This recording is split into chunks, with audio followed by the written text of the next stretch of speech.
So ஒரு ஃபுட்டை நீங்கள் உள்ளே போட்டு அது வெளியே வரத்துக்கு மோர் ஆர் லெஸ் 12லேருந்து 24 மணி நேரம் ஆயிரும் இந்த ஃபுட்டை வந்து. ஸோ இப்போ இதில் வந்து ஒரு சிஸ்டத்துலேயும் எவ்வளோ நேரம் உட்காருது அந்த ஃபுட்டு, அதுலேருந்து அது வெளியே வரத்துக்கு எவ்வளோ டைம் எடுக்குது, அதில் இருக்கிற சத்துக்கள் எப்படி பிரியுது அப்படின்றத நான் உங்களுக்கு டீட்டெயிலாக சொல்கிறேன்.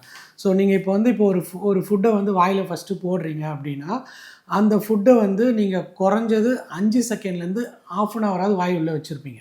அந்த வாய் உள்ள வச்சுட்டு நீங்கள் ஸ்வாலோ பண்ணுறப்ப என்ன ஆகும்னு பார்த்தீங்கன்னா, இந்த ஃபுட்டு வந்து இங்கே தான் வந்து பார்த்தீங்கன்னா டைஜஷன் ஃபஸ்ட்டு ஸ்டார்ட் ஆகுது. எப்படி ஸ்டார்ட் ஆகுது அப்படின்னு கேட்டிங்கன்னா, உங்கள் சலைவா இருக்கு இல்லையா, it's play a major role for digestion.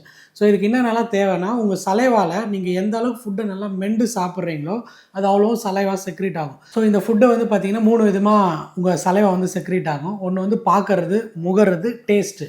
இதில் அதிகப்படியாக சுரக்கிறது எதுன்னு பார்த்தீங்கன்னா டேஸ்ட்டு. அப்ராக்சிமேட்டாக ஒரு நாளைக்கு 1லேருந்து 2 லிட்டர் வரையும் இந்த சலைவா வந்து செக்ரீட் ஆகும்.